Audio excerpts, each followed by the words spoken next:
Iron క్వీల్ అనే writer రాసిన the pass అనే కథ విందాం. ఈ కథ ట్రైన్లో ఇచ్చే ఫ్రీ పాస్ల గురించి, దాంట్లో వచ్చే ఇబ్బందుల గురించి చెప్తాడు.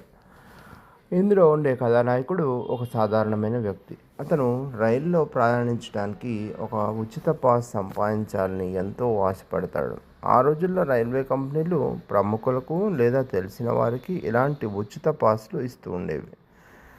అతను ఎన్నో ప్రయత్నాలు చేసి రకరకాల అబద్ధాలు చెప్పి సిఫార్సుల ద్వారా మొత్తానికి ఎట్టకేలకు ఒక్క పాస్ సంపాదిస్తాడు.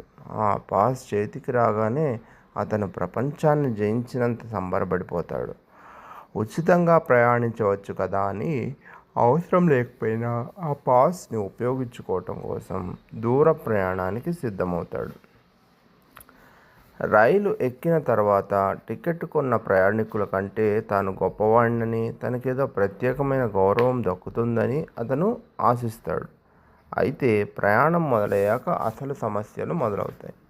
రైల్లో రద్దీ పెరిగినప్పుడు టికెట్ కొన్న వారికి ప్రాధాన్యత లభిస్తూ ఉంటుంది. పాస్ ఉన్న వారికి రైల్వే సిబ్బంది అంతగా పట్టించుకోదు. ఒకానొక సందర్భంలో రైల్లో ఉన్న చోటు లేనప్పుడు లేదా ఏదైనా ప్రాబ్లం ఉన్నప్పుడు పాస్ మీద ప్రయాణించే వారిని అందరికంటే ముందు ఇబ్బంది పెడుతూ ఉంటారు.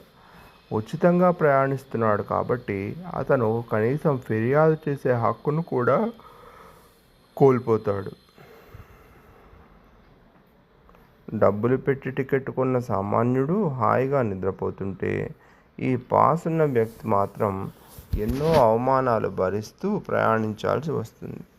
చివరికి ప్రయాణం ఈ ఉచిత ప్రయాణం అతనికి మానసికమైన అశాంతిని, అలసటను మాత్రమే మిగులుస్తుంది.